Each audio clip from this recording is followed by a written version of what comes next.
Good evening students. जय श्री कृष्णा, राधे राधे। कैसे आप सभी? देखिए बच्चों, आज की जो अपनी क्लास है इसमें हम ये अपना लेक्चर नंबर 2 है। और आज की इस क्लास में हम पार्ट 2 स्टार्ट करेंगे। अपना चैप्टर चल रहा है अकाउंटिंग एंड इंट्रोडक्शन।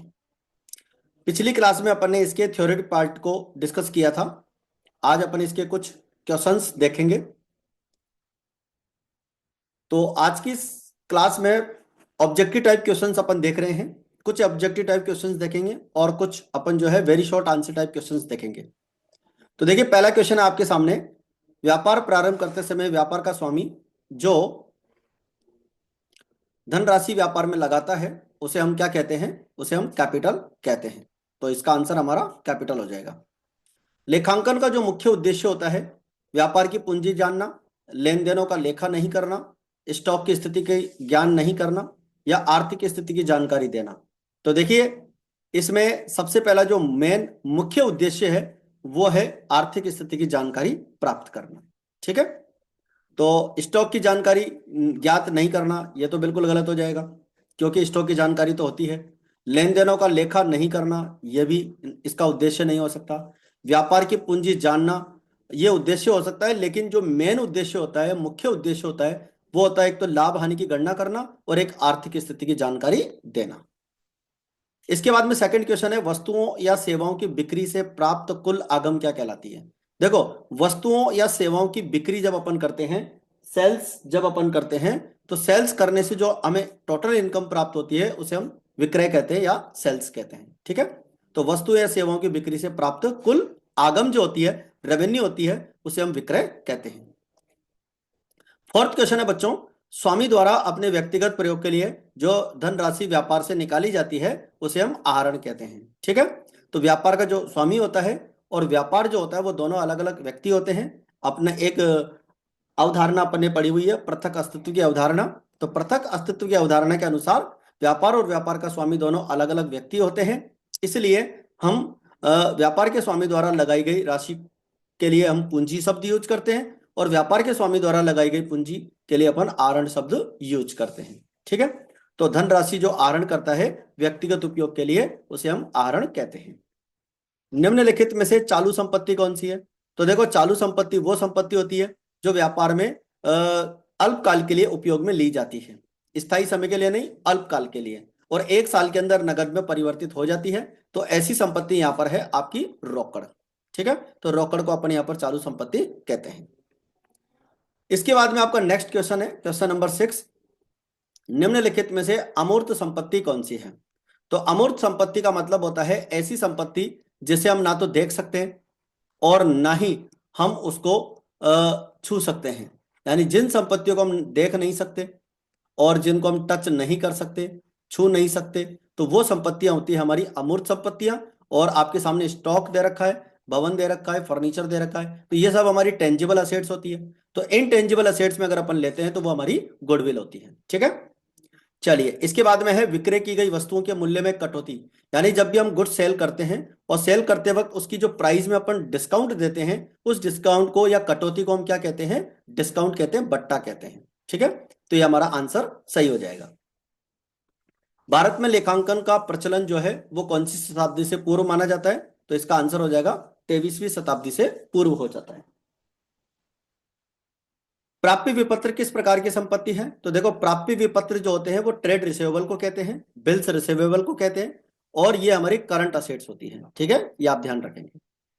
वह उत्पाद जिनसे व्यापारी कारोबार करता है, यानी कि वह उत्पाद जिस वस्तु का कोई व्यापारी व्यापार करता है उसे हम क्या कहते हैं? माल कहते हैं, गुड्स कहते हैं।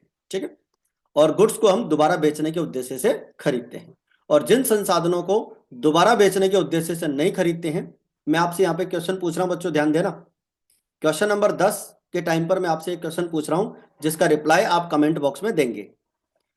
पहले आप इसको पढ़िए। वह उत्पाद जिनसे हम व्यापारी कारोबार करता है, बिजनेस करता है और बेचने के उद्देश्य से खरीदता है, उसे हम गुड्स कहते हैं। और ऐसे कौन से संसाधन हैं जिन्हें बेचने के उद्देश्य से नहीं खरीदा जाता बल्कि उन्हें व्यापार में लंबे समय तक यूज करने के लिए खरीदा जाता है, उसे हम क्या कहते हैं? ये आप कमेंट बॉक्स में बताएंगे। ऐसे कौन से संसाधन हैं जिन्हें व्यापार में यूज करने के लिए, यानी कि बेचने के लिए नहीं खरीदा जाता बल्कि लंबे समय तक यूज करने के लिए खरीदा जाता है, जिनकी सहायता से व्यापार किया जाता है, ऐसे संसाधन क्या कहलाते हैं? इसका आंसर आपको कमेंट बॉक्स में देना है। ठीक है, चलिए। इसके बाद में हमारे पास यहाँ पर कुछ फिल इन द ब्लैंक्स वाले क्वेश्चंस हैं जिनके आंसर आपके सामने ही है। तो देखिए, लाभ जो होता है वो किसको बढ़ाता है? वो पूंजी को बढ़ाता है। ठीक है, तो यहां पर हो जाएगा हमारा आंसर, पूंजी को बढ़ाता है। देखो, लाभ जब होता है तो हमारी कैपिटल बढ़ती है, और अगर हानि होती है तो हमारी जो कैपिटल है वो कम हो जाती है। दोहरा लेखा प्रणाली का जो जन्मदाता है वो लुकास पेसियोली है। ठीक है, ये आप ध्यान रखेंगे, लुकास पेसियोली हमारी दोहरा लेखा प्रणाली का जनक है। व्यापारी जिन वस्तुओं का व्यापार करता है उसे हम माल कहते हैं, गुड्स कहते हैं, ये आपको ध्यान रखना है। व्यावसायिक संगठनों का संबंध जो होता है वो आर्थिक घटनाओं से होता है। आर्थिक घटनाएं मतलब ऐसी घटनाएं जिनका कोई एक निश्चित मूल्य होता है, ऐसी घटनाओं से संबंधित होता है। विश्वसनीयता का अर्थ है, यहां पर खाली स्थान में आएगा विश्वसनीयता, यानी कि जो विश्वसनीयता है उसका मतलब ये होता है कि उपयोगकर्ता सूचना पर क्या होता है? निर्भर होता है। तो जो सूचनाएं उपलब्ध करवाई जाती है उपयोगकर्ताओं को, वो विश्वास करने योग्य होनी चाहिए। ठीक है, अपने इसकी पिछले क्लास के अंदर विशेषताएं पढ़ी थी, गुणात्मक विशेषताएं लेखांकन सूचनाओं की, जिसमें अपन ने बोधगम्यता पढ़ा था, विश्वसनीयता पढ़ा था, तुलनीयता पढ़ा था। ठीक है, तो विश्वसनीयता का मतलब है विश्वास करने योग्य होनी चाहिए और उपयोगकर्ता सूचना पर निर्भर होता है। इसके बाद में है कुछ very short answer type questions जिनके आंसर अपने साथ में ही है। लेखांकन का अर्थ समझाइए। तो लेखांकन व्यावसायिक लेन देनों की पहचान करने, मापन करने, अभिलेखन करने और आवश्यक सूचना को उनके उपयोगकर्ता को संप्रेषण करने की क्या होती है? एक प्रक्रिया होती है। तो लेखांकन व्यावसायिक लेन देनों की पहचान करने, मापन करने, अभिलेखन करने और आवश्यक सूचना को उनके उपयोगकर्ता को संप्रेषण करने की प्रक्रिया होती है। अर्थशास्त्र जो पुस्तक है उसके लेखक का नाम बताइए। तो अर्थशास्त्र पुस्तक का लेखक जो है कौटिल्य है, और कौटिल्य का ही एक दूसरा नाम चाणक्य भी है। ठीक है, कौटिल्य का दूसरा नाम चाणक्य है, और चाणक्य का ही एक नाम और भी है जो मैंने आपको नोट्स की कॉपी में लिखवा रखा है, वो भी आपको कमेंट बॉक्स में बताना है। देखते हैं कितने बच्चों को याद है। ठीक है, कौटिल्य, चाणक्य, और एक नाम और बताया था मैंने चाणक्य का, उसके द्वारा ये अर्थशास्त्र पुस्तक लिखी गई थी। तो कितने बच्चों को वो नाम याद है वो आप कमेंट बॉक्स में बताएंगे। ये आज का दूसरा क्वेश्चन है। सूचना के स्रोत के रूप में लेखांकन को परिभाषित कीजिए। तो लेखांकन जो होती है वो सूचना के स्रोत के रूप में होती है, किसी संगठन की आर्थिक घटनाओं की सूचनाओं के पहचानने, मापने, अभिलेखन करने और सूचनाओं के उपयोगकर्ताओं को संप्रेषण की प्रक्रिया होती है। मतलब जो लेखांकन होता है बच्चों, वो एक सूचना के स्रोत के रूप में होती है। मतलब किसी भी व्यवसाय की लाभ हानि की जानकारी पता करनी हो, आर्थिक स्थिति की जानकारी पता करनी हो, किसी व्यवसाय की पूंजी की जानकारी पता करनी हो, तो वो हमें किससे पता चलेगी? लेखांकन के माध्यम से पता चलेगी। तो लेखांकन जो होता है वो किसी भी व्यवसाय के सूचना के स्रोत के रूप में काम करता है, जिसके अंतर्गत आर्थिक घटनाओं की हम क्या करते हैं? जो सूचनाएं होती है उनको पहचानने का काम करते हैं, उनको मापने का काम करते हैं। मापने का काम जो होता है वो मुद्रा के रूप में होता है, यानी ऐसे संसाधन मतलब ऐसे व्यवहार जो मुद्रा में मापने योग्य हैं उन्हीं का हम क्या करते हैं? लेखा करते हैं। और सूचनाओं को उपयोगकर्ताओं तक प्रेषित किया जाता है, उन तक सूचनाएं भेजी जाती है, तो वो संप्रेषण की प्रक्रिया कहलाती है। आर्थिक घटना से क्या आशय है? तो आर्थिक घटना से तात्पर्य किसी व्यावसायिक संगठन में होने वाले ऐसे आर्थिक लेन देनों से है जिसके परिणामों को मुद्रा के रूप में मापा जा सकता है। मतलब कोई भी आर्थिक लेन देन है, जैसे मान लीजिए अपन कहें माल खरीदा, ठीक है, माल खरीदा या माल बेचा, गुड्स खरीदा, गुड्स बेचा, ये हमारे क्या है? आर्थिक लेन देन है, इनको हम मुद्रा में माप सकते हैं। लेकिन अगर हम कहें कि प्रबंधक की नियुक्ति की, प्रबंधक को नियुक्त किया या संस्था के अंदर मैनेजर नियुक्त किया, या मैनेजर संस्था छोड़कर चला गया, तो ये हमारा गैर मौद्रिक हो जाएगा। ठीक है, ये गैर आर्थिक लेन देन है, इसको अपन मुद्रा के रूप में नहीं माप सकते, तो ऐसे व्यवहारों का लेखा नहीं होता है। ठीक है, लेखांकन सूचनाओं के कोई दो बाह्य उपयोगकर्ताओं की बात कर रहा है। तो एक होता है शेयर धारक और एक होता है लेनदार। शेयर धारक का मतलब होता है अंशधारी, जो किसी कंपनी के अंश खरीदते हैं। लेखांकन की दो शाखाओं के नाम, तो लेखांकन की दो शाखाएं, एक तो वित्तीय लेखांकन है और एक लागत लेखांकन है। आरण किसे कहते हैं? व्यवसाय में स्वामी द्वारा अपने व्यक्तिगत उपयोग के लिए निकाली गई नगद धन राशि या वस्तुएं आरण कहलाती है। बिल्कुल, व्यापार का स्वामी अपने निजी प्रयोग के लिए कोई भी नगद धन राशि व्यापार से लेता है या कोई भी वस्तु अगर लेता है तो उसको हम आरण कहते हैं। आप जानते हैं कि कोई भी व्यापार का स्वामी जब व्यापार में से पैसा निकालता है तो उसकी अपन एंट्री बनाते हैं, drawings account debit to cash account. ठीक है, व्यापार का स्वामी अगर कोई भी व्यापार में से पैसा निकालता है, ड्रॉइंग्स अकाउंट या टू कैश करते हैं, और अगर बैंक से पैसा निकालता है तो टू कैश की जगह अपन बैंक कर देते हैं। और व्यापार का स्वामी अगर कोई वस्तु व्यापार में से निकालता है तो उसके लिए अपन एंट्री बनाते हैं, drawings account debit to purchase account. ठीक है, व्यापार का स्वामी जब भी व्यापार में से कोई वस्तु निकालता है या माल का उपयोग करता है तो उसे हम ड्रॉइंग्स अकाउंट या टू परचेज करते हैं। लेखांकन की दो गुणात्मक विशेषताएं, तो गुणात्मक विशेषताओं में एक होती है हमारी विश्वसनीयता और एक होती है तुलनीयता। विश्वसनीयता का मतलब होता है कि लेखांकन की सूचनाएं उपयोगकर्ता उनके ऊपर निर्भर होते हैं तो वो उनके विश्वास करने योग्य होनी चाहिए। और तुलनीयता का मतलब होता है कि लेखांकन सूचनाएं इस प्रकार से तैयार होनी चाहिए ताकि अगर एक साल की दूसरे साल की तुलना की जाए या एक संस्था की सूचना की दूसरी संस्था की सूचनाओं के साथ तुलना की जाए तो ऐसा गुण उनके अंदर होना चाहिए। इसके बाद में बच्चों हमारे पास कुछ एमसीक्यू क्वेश्चंस और हैं जिनको अपन इसी चैप्टर से रिलेटेड है, जिनको अपन यहां पर देखते हैं।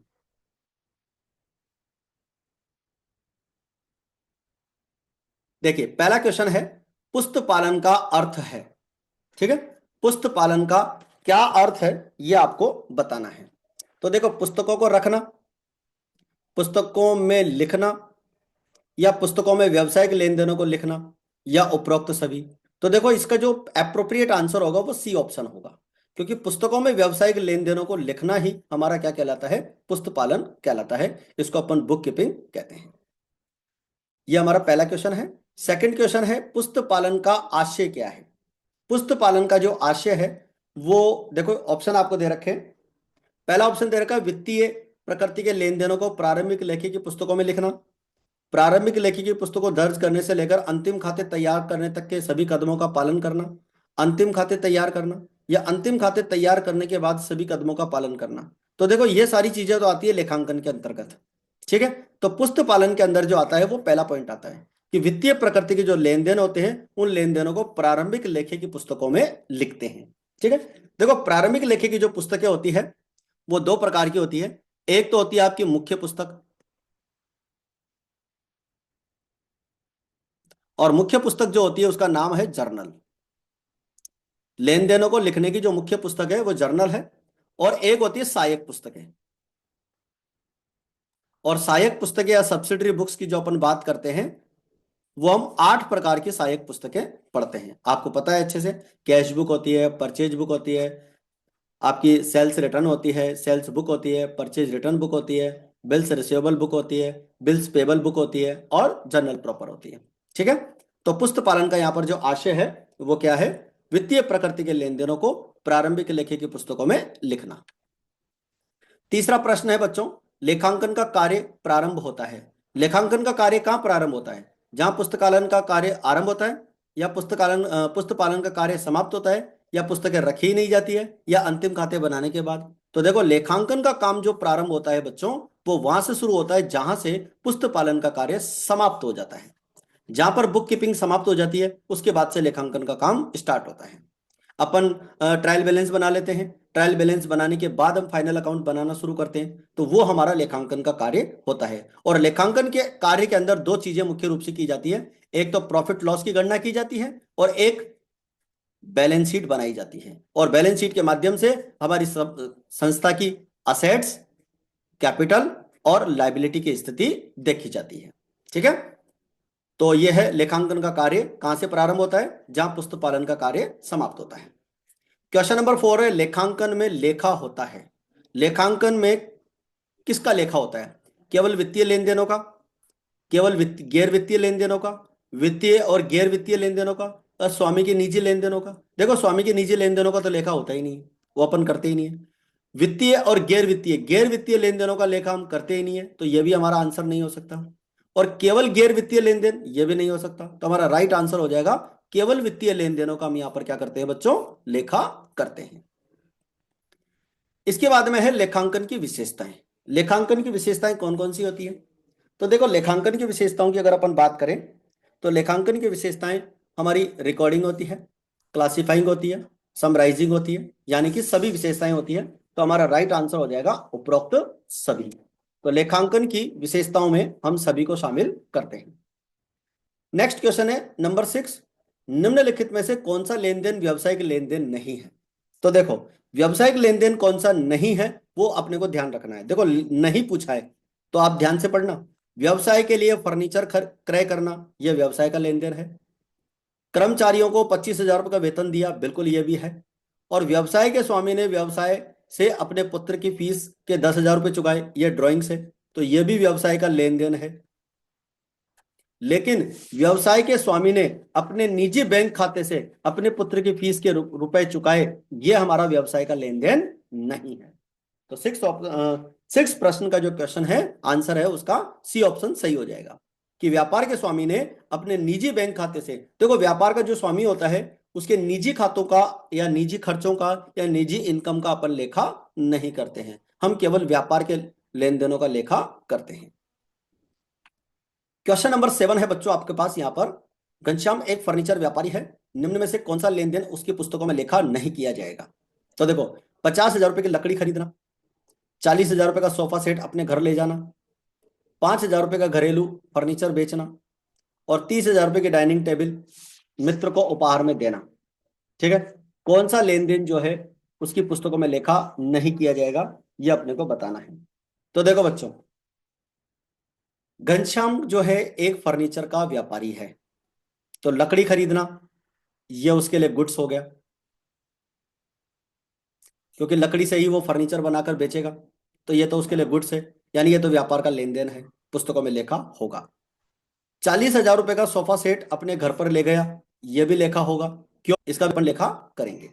बच्चों 1 मिनट आप ध्यान रखेंगे, फोन आ रहा है, मैं बात करता हूँ।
हाँ बच्चों, अब अपन क्लास कंटिन्यू करते हैं।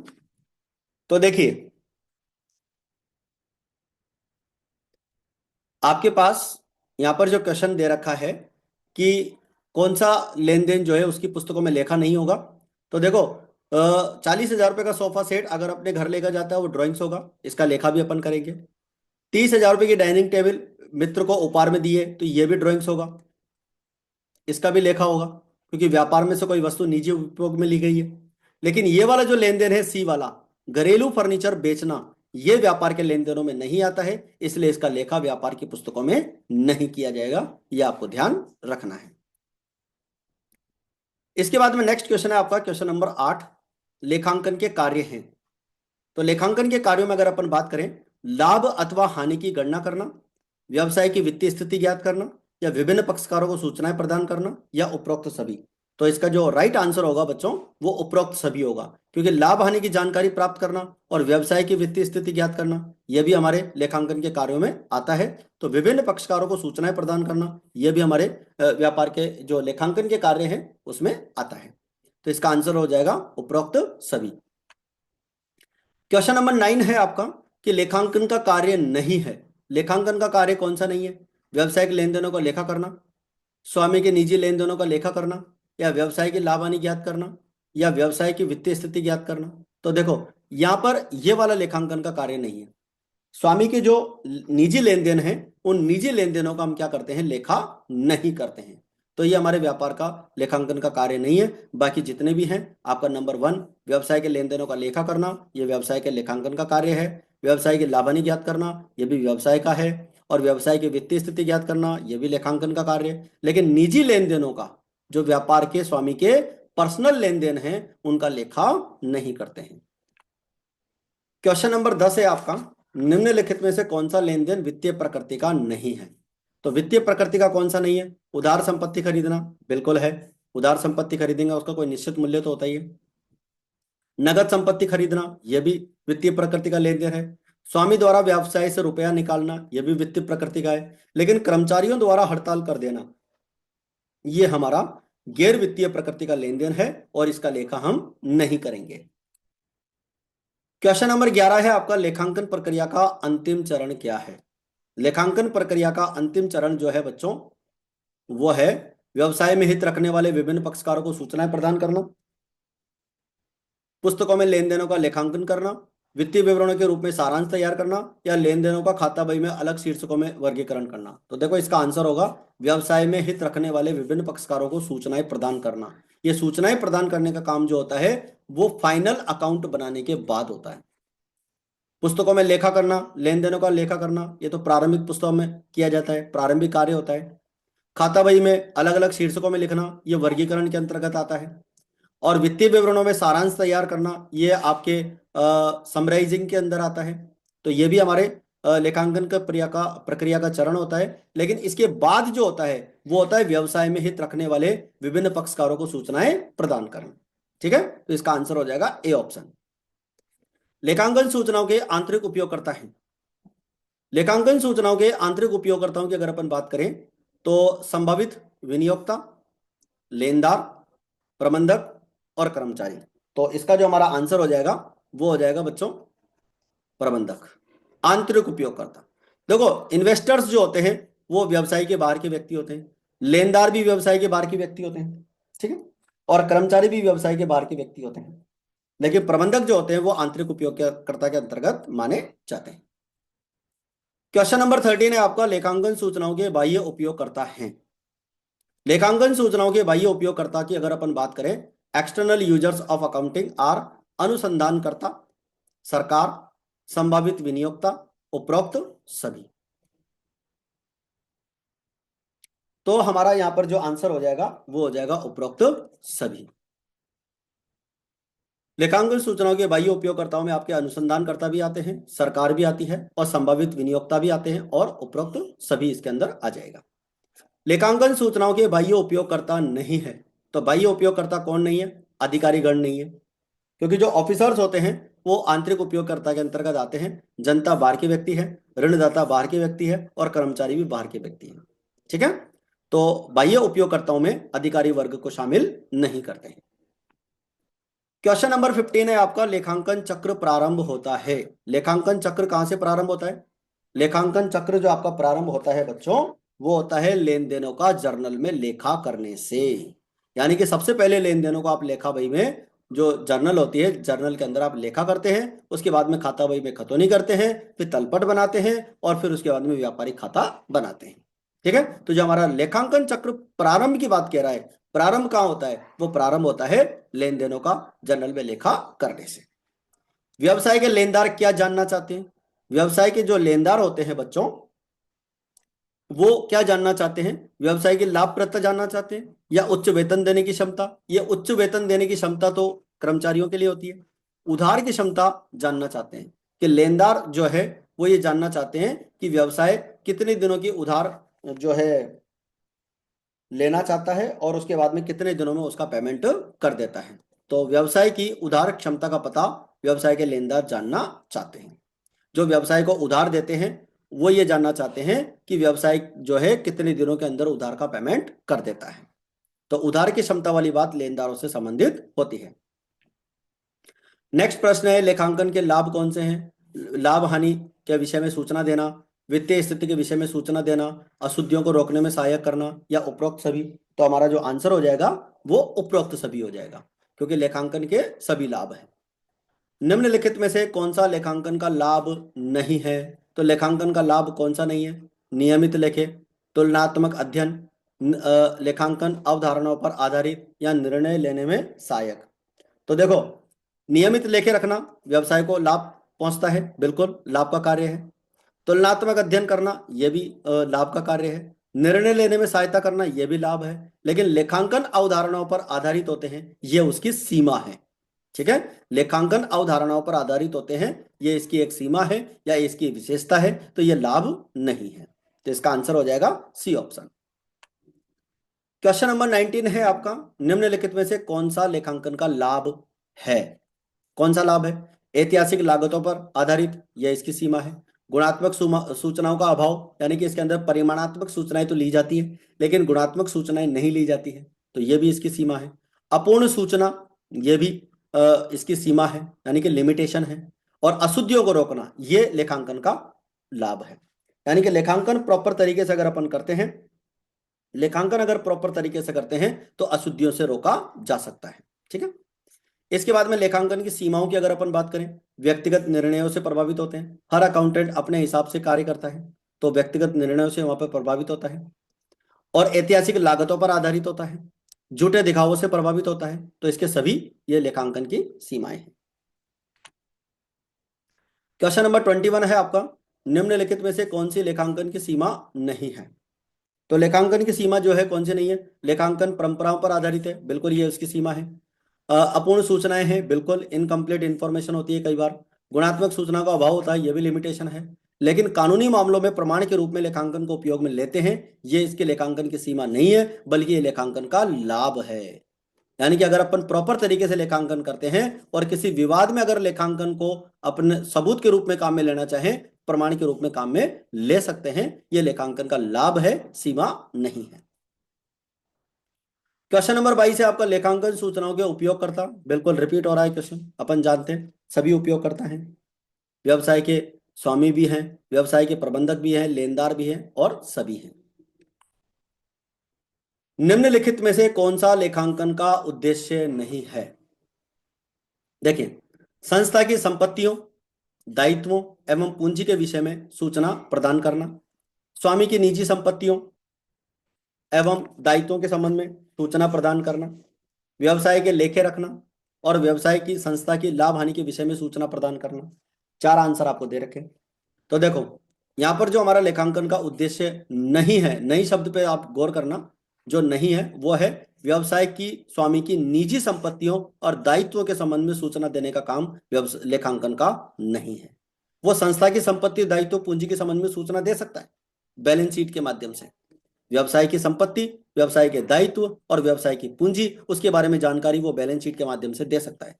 व्यवसाय के लेखे रखना लेखांकन का उद्देश्य है। और संस्था की लाभ हानि के विषय में सूचना देना, अगर हमें ग्रॉस प्रॉफिट ग्रॉस लॉस की जानकारी पता करनी हो तो ट्रेडिंग अकाउंट से पता चलेगा। नेट प्रॉफिट नेट लॉस की जानकारी पता करनी हो तो प्रॉफिट एंड लॉस से पता चल जाएगा। तो लेखांकन का उद्देश्य, ये आपका बी पॉइंट नहीं है कि व्यापार के स्वामी की निजी संपत्ति और दायित्व के संबंध में सूचना देना लेखांकन का काम नहीं है। क्वेश्चन नंबर 24 है बच्चों, संस्था के वित्तीय विवरणों में दी गई सूचनाएं किससे संबंधित रखती हैं? वो संस्था से संबंधित रखती है, यह ध्यान रखना। राष्ट्र की सूचना अपन वित्तीय विवरणों में नहीं देते, संपूर्ण उद्योग की सूचना अपन नहीं देते हैं। अपन यहाँ पर जो सूचना देते हैं वो संस्था से संबंधित सूचना देते हैं, बिजनेस एंटरप्राइजेस से संबंधित सूचना देते हैं। लेखांकन की शाखाओं की अगर बात करें तो लेखांकन की शाखा वित्तीय लेखांकन भी है, लागत लेखांकन भी है, और सामाजिक दायित्व लेखांकन भी है। तो इसका आंसर हो जाएगा डी ऑप्शन, यानी सभी।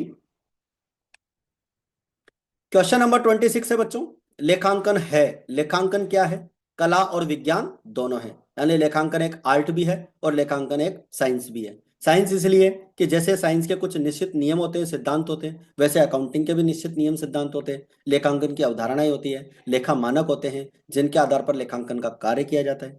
जिस प्रकार से आर्ट के अंदर किसी भी कार्य को सुनियोजित तरीके से, सुव्यवस्थित तरीके से किया जाता है, वैसे लेखांकन का कार्य भी निश्चित नियमों और सिद्धांतों के आधार पर एक सुव्यवस्थित तरीके से, बेस्ट तरीके से किया जाता है। तो इसका आंसर हो जाएगा कला और विज्ञान दोनों है। क्वेश्चन नंबर 27, यदि लेखांकन सूचना तथ्यों पर आधारित है और प्रपत्रों द्वारा जांच हो सकने योग्य हो तो इसमें कौन सा गुण होता है? लेखांकन सूचना तथ्यों पर आधारित है, ठीक है, लेखांकन सूचना तथ्यों पर आधारित है, यानी कि जो सूचनाएं दी गई है वो बिल्कुल सही है और प्रपत्रों के द्वारा उनकी जांच कर सकते हैं, वेरीफाई कर सकते हैं। तो इसमें कौन सा गुण है? इसमें विश्वसनीयता का गुण होता है बच्चों। यानी कि जो सूचनाएं हमने दी है वो निश्चित तथ्यों के ऊपर आधारित है, काल्पनिक तथ्यों के आधार पर नहीं दी है, और हमने प्रॉपर उसके बारे में सबूत, साक्ष्य वगैरह हमारे पास उपलब्ध है, स्रोत प्रलेख उपलब्ध है, प्रमाणक वगैरह उपलब्ध है, जिनके आधार पर अपन जांच कर सकते हैं। तो जो लेखांकन की सूचनाएं हैं वो विश्वसनीय होती है। क्वेश्चन नंबर 28 आपका ये कहता है कि निम्नलिखित में से कौन सा लेन देन वित्तीय प्रकृति का है और व्यवसाय की पुस्तकों में लेखांकित किया जाएगा? तो वित्तीय प्रकृति का लेन देन आपको छांटना है। स्वामी द्वारा अपने निजी प्रयोग के लिए व्यवसाय से माल लिया गया, ठीक है। नौकरी के लिए आवेदकों का हस्ताक्षर करना, 5,000 रुपये में घरेलू फर्नीचर का विक्रय करना और माल के विक्रय का आदेश प्राप्त करना। तो वित्तीय प्रकृति का लेन देन एक तो छांटना है और व्यवसाय की पुस्तकों में लिखा जाना योग्य होना चाहिए, यानी जो व्यवसाय की पुस्तकों में लिखा जाएगा। देखो, व्यापार के स्वामी द्वारा निजी प्रयोग के लिए व्यापार से माल लिया गया, यही लेन देन अपन क्या करते हैं, वित्तीय प्रकृति का है और इसको अपन व्यवसाय की पुस्तकों में लिखते हैं। अब बी ऑप्शन जो है, नौकरी के लिए आवेदकों का साक्षात्कार लेना, ये आपका है तो लेन देन व्यवसाय का है लेकिन वित्तीय प्रकृति का नहीं है, इसलिए इसको रिकॉर्ड नहीं करेंगे। 5,000 रुपये में घरेलू फर्नीचर विक्रय करना, अब ये है तो वित्तीय प्रकृति का, लेकिन ये व्यवसाय का लेन देन नहीं है, ये निजी लेन देन है, तो इसका भी लेखा नहीं होगा। और माल के विक्रय का आदेश प्राप्त करना, ये तो हमारा वित्तीय प्रकृति का है ही नहीं, ये तो गुणात्मक लेन देन है, तो इसका लेखा भी नहीं होगा। तो आंसर जो हमारा होगा इस प्रश्न का वो होगा ए ऑप्शन। इसके बाद में बच्चों क्वेश्चन नंबर 29 है और क्वेश्चन अपन 32 तक लेंगे और उसके बाद में फिर हमारी क्लास कंप्लीट हो जाएगी। वित्तीय समंकों का अभिलेखन करना, पुस्तपालन मुख्यतः संबंधित रखती है। पुस्तपालन का संबंध किससे होता है? वित्तीय समंकों का लेखांकन करना, अभिलेखित समंकों का सारांश तैयार करना, विधि तैयार करना, आंतरिक और बाह्यकर्ताओं उपयोगकर्ताओं के समंकों के निष्कर्ष तैयार करना, या व्यावसायिक संस्था के वित्तीय विवरण तैयार करना। तो देखो, इसका जो आंसर है वो है आपका ए ऑप्शन। वित्तीय समंकों का लेखांकन करना, लेखा पुस्तकों में लिखना, ये पुस्तपालन का काम है। लेकिन समंकों का सारांश तैयार करना, विधि तैयार करना, रिकॉर्डेड डेटा तैयार करना, ये लेखांकन का काम है। आंतरिक और बाह्य उपयोगकर्ताओं को समंकन निष्कर्ष तैयार करना, यह लेखांकन का काम है। व्यावसायिक संस्था के वित्तीय विवरण तैयार करना, यह भी लेखांकन का कार्य है। तो पुस्तपालन का जो कार्य है वो पहला ऑप्शन है। इसके बाद में क्वेश्चन नंबर 30, निम्नलिखित में से कौन सी लेखांकन की उपशाखा नहीं है? लेखांकन की उपशाखा कौन सी नहीं है? वित्तीय लेखांकन बिल्कुल है, प्रबंधकीय लेखांकन ये भी है और लागत लेखांकन ये भी है। तो कौन सी नहीं है? पुस्तपालन नहीं है, क्योंकि पुस्तपालन तो लेखा शास्त्र का एक भाग होता है, लेखांकन की उपशाखा नहीं है। क्वेश्चन नंबर 31 आपको कहता है कि कर अधिकारियों के लिए निम्नलिखित में से कौन सी सूचना सबसे अधिक उपयुक्त है? कर अधिकारियों के लिए, तो कर अधिकारियों के लिए सबसे ज्यादा इंपॉर्टेंट सूचना है वो है वर्ष के दौरान उपार्जित लाभ, यानी कि संस्था ने वर्ष के दौरान कितना लाभ उपार्जित किया है, कितना लाभ कमाया है, उसके ऊपर संस्था को क्या देना होता है? टैक्स देना होता है। ठीक है, तो प्रॉफिट जो है, उपार्जित लाभ है, वो कर अधिकारियों के लिए सबसे उपयुक्त सूचना है। फर्म के नगद शेष से कोई मतलब नहीं है, संपत्तियों का पुस्तकीय मूल्य से कोई लेन देन नहीं है, उधार बिक्री से कोई मतलब नहीं है। उपार्जित लाभ कितना है या कितना प्रॉफिट साल के दौरान संस्था ने अर्जित किया है, उस प्रॉफिट के ऊपर टैक्स लगता है। तो कर अधिकारियों के लिए सबसे इंपॉर्टेंट सूचना जो व्यवसाय की होती है वो यही होती है। इसके बाद में बच्चों लास्ट क्वेश्चन है अपना, निम्नलिखित में से लेखांकन की किस सीमा के अनुसार महत्वपूर्ण तथ्य छिपाने के लिए लेखों में हेरफेर किया जा सकता है? निम्नलिखित में से लेखांकन की किस सीमा के अनुसार महत्वपूर्ण तथ्य छिपाने के लिए लेखों में हेरफेर किया जा सकता है? तो देखो, यह होता है लेखांकन झूठे दिखावों से प्रभावित हो सकती है, यह इस बात को डिपेंड करता है। लेखांकन पूर्णतः संपूर्ण नहीं है, यह तथ्य छिपाने से संबंधित नहीं है। लेखांकन के मूल्य स्तर में परिवर्तनों की अवहेलना करना, यह भी तथ्य छिपाने से संबंधित नहीं है। गुणात्मक तत्वों की अवहेलना करना, यह भी नहीं है। लेकिन लेखांकन के झूठे दिखावों से प्रभावित होना, यह महत्वपूर्ण तथ्यों को छिपाने से संबंधित होती है। भाई, अगर किसी व्यवसाय के मेन जो लेन देन है महत्वपूर्ण व्यवहार हैं उनको अगर आपने छुपा लिया है तो आपने क्या किया है, झूठा दिखावा किया है। व्यवसाय की जो संपत्तियां हैं, व्यवसाय की जो इन्वेस्टमेंट है, उनको आपने बढ़ा चढ़ा के किया है, बढ़ा चढ़ा के दिखाने का काम किया है। तो इसका आंसर हो जाएगा बी ऑप्शन सही। तो बच्चों ये थी अपनी आज की क्लास, और आज की क्लास में अपन ने इस चैप्टर का पूरा रिवाइज कर लिया है। और अपन कल से जो क्लास लेंगे वो लेंगे सेकंड चैप्टर, और सेकंड चैप्टर के अंदर हम जो है हमारी लेखांकन की अवधारणाएं हैं, लेखांकन के जो कॉन्सेप्ट्स हैं वो मैं आपको डिटेल में पूरा एक एक अच्छे से समझाऊंगा, और उसके बाद फिर उसके आंसर के क्वेश्चंस आपको करवाऊंगा। चैनल पे अगर आप नए हैं, सब्सक्राइब नहीं किया है, तो जरूर से आप सब्सक्राइब करें, और अपने फ्रेंड्स तक, ज़्यादा से ज़्यादा स्टूडेंट्स तक, जिन स्टूडेंट्स को इन क्लासेस का फ़ायदा मिलना चाहिए तो उन तक आप इनको शेयर करें। ये हमारे टेलीग्राम चैनल का लिंक है। टेलीग्राम चैनल आप सभी बच्चों को जरूर से ज्वाइन करना है, क्योंकि हमारी कोई भी क्लास की जो इन्फॉर्मेशन होगी वो आपको इसी टेलीग्राम चैनल पे मिलेगी। ठीक है। कोई भी पीडीएफ वगैरह हम शेयर करेंगे, जैसे कल की क्लास जो हमारी हुई थी, परसों हुई थी, कल आपकी क्लास नहीं आ पाई किसी कारण से, तो परसों वाली क्लास और आज वाली क्लास दोनों की पीडीएफ आपको जो है मिल जाएगी। ठीक है। और इसके बाद में ये हमारा व्हाट्सएप चैनल है और ये हमारा इंस्टाग्राम चैनल है, तो आप इनको भी ज्वाइन कर सकते हैं। ठीक है। तो आज की क्लास में फिलहाल इतना ही, मिलते हैं फिर अपन नेक्स्ट क्लास में। जय हिंद, जय भारत।